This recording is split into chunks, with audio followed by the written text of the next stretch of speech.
Neuqua Valley's riding high after a comeback win against Benet. Now the Wildcats look for revenge against Naperville North, who took the previous meeting in thrilling fashion 7-6. The Huskies come out on fire in the opening minutes. Grant pass goes right by the Neuqua defense, but MIKEY Gunderson makes the huge stick save. He stops 14 shots on the night. Midway through the first, the Wildcats get their offense going. Mark Trelo drives and hits Dan Curtis, knocking on the doorstep for the opening goal. A couple minutes later, Andrew Amborgo fakes the drive and passes to Ben Foy right in front of the net for the goal. Just the start of a big night for number one. Foy goes back at it shortly after he receives the present from CAIDEN Perry and smokes it past Jake Allgood. Wildcats lead 4-0 at the end of the first. Neuqua came out hungry for revenge in this one. They go around the horn here, and CAIDEN Perry undresses Allgood for his second goal of the game, and it's 6-0 Cats. The Huskies find a glimmer of life right after that. Colin Kaiser finds Mikey ACONA to end the shutout. Wildcats are still up by 5. 6.5 to play in the second quarter. Matt Quinn fakes the shot and hits Ben Foy. He moves around a defender and buries it past Jake Allgood. Foy finishes with 6 goals on 6 shots in this one.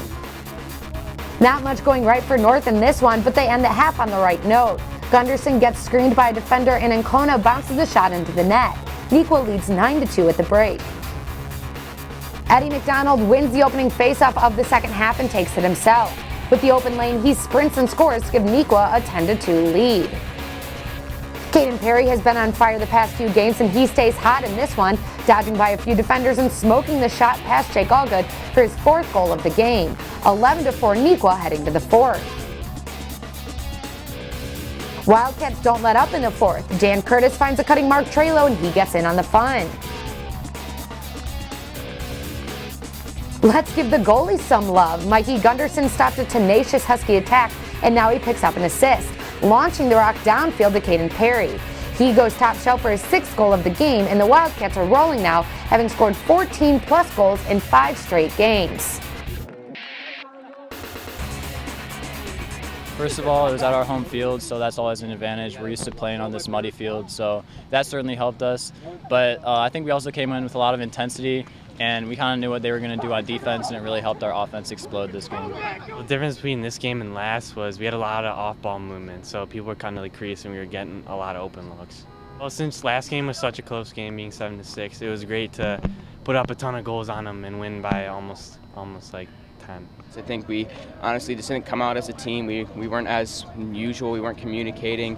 I think we just gotta take this as like a moment just to realize like what happens when we try to play individually, and we just gotta come together. And on away games, we kind of come out flat-footed, and we just kind of work on coming out stronger and faster, and not letting them score the first goal for us to wake up. We gotta come out and fire first. We had a lot of communication this time. I feel like we're kind of used to this muddy field, so we were really good at playing defense on it, and yeah, just talking a lot. We saw that they were going into a 10-man ride, so I noticed that Seep's one of our hardest working teammates, so I decided to chuck it his way, and he worked hard and got the goal, and that's the apple.